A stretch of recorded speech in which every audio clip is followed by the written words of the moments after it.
Episode 06 of 1001 Stories of Relationship. The choice to stay. Bolu sat for a moment, surveying his surroundings, then rose and walked back toward the house to meet his wife Laura and the realtor. They had just arrived to view a property a realtor they had contacted had brought them to see. Bolu and Laura had been married for just a year. Their relocation had been sudden, triggered by Bolu's work transfer to the town where his parents lived. With little time to prepare, they were forced to stay temporarily in his parents' home while searching for a place of their own. The arrangement had strained the marriage, especially for Laura. "Your mother treats us like children," Laura complained one evening. Bolu had noticed Laura's sharp reactions whenever his mother corrected or questioned anything. Rather than confront either woman, he chose silence, hoping neutrality would preserve peace. The night before, Laura had woken him from sleep, saying she could not endure another week in the house.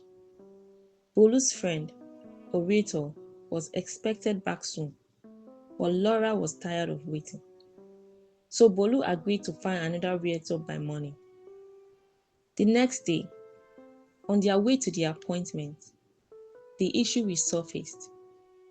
"You never defend me when your mother is rude," Laura said. Bolu kept his eyes on the road. Frustration boiled over.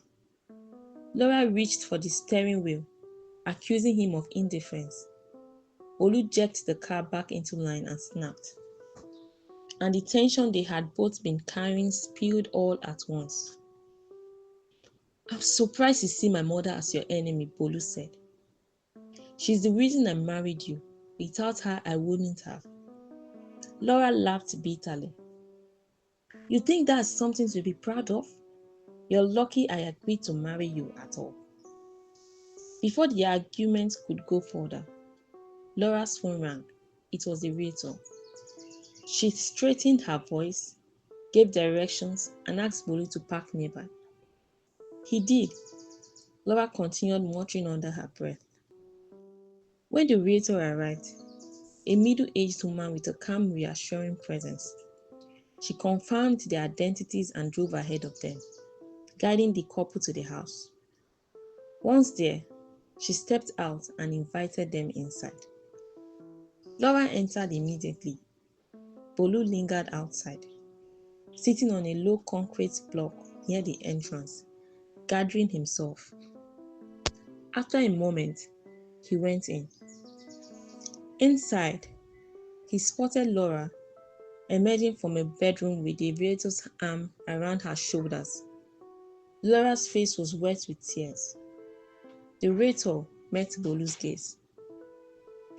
"The house your wife is interested in renting," she said gently, "is just for her." Bolu frowned. "I don't understand. We haven't even looked at other options." Laura turned to him. "Because I don't think this marriage will last. I don't want to keep dragging this out." Bolu froze. "You can't be serious." "I've been carrying this relationship alone," Laura said. "You avoid conflict. You hide behind silence. I can't keep doing that." Something in Bolu snapped. "It's not my fault you resent my mother," he said sharply. "You compare yourself to her when you shouldn't." Laura's laugh was hollow. "Is that what you tell yourself?" The realtor stepped forward immediately. "How long have you been married?" she asked. "Almost a year," Laura said. "The hardest year of my life." Bolu said nothing. The realtor rested a steady hand on Laura's arm. "I've been married for nearly 20 years, she said. "Some seasons were unbearable, but they passed because we stopped keeping score and started taking responsibility." Laura's shoulders shook. "You're still learning each other," The realtor continued. 1 year is far too early to decide your marriage cannot work. She guided Laura to a chair, then turned to Bolu. Your wife and your mother are not the same, she said firmly. They don't require the same kind of loyalty. Don't compare them. It will destroy everything you're trying to protect. Bolu lowered his head. I may be a realtor, not a therapist, she added gently. But I've lived through this. Try again, the choice is yours. Silence stretched. Then Bolu spoke. I will do better, even when her words hurt. The blame game won't save your marriage, the realtor replied. She guided Laura back toward him. Bolu placed a careful hand on Laura's shoulder. I'm sorry, he said quietly, looking at Laura. Let's try again, properly. We'll keep the house. Laura hesitated, then nodded and embraced him. The realtor smiled, exhaled and smiled. I'm glad you're keeping the house. Bolu and Laura exchanged a silent nod, a quiet understanding passing between them. Before leaving the house, the realtor said, if you need it, I can connect you with a marriage therapist tomorrow. And remember, avoid blame, take responsibility and hold yourselves accountable to one another. When she drove away, Bolu and Laura stood hand in hand.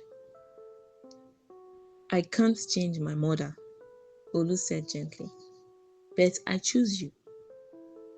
Laura smiled faintly. Then I'll choose understanding. They hugged. Walking back to the car, Bolu said, we are a team. Laura squeezed his hand. Against all odds.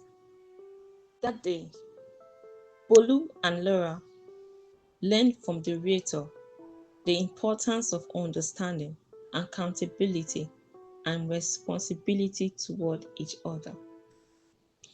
Keep enjoying the episodes of 1001 Stories of Relationship at 1001storiesofrelationship.wordpress.com.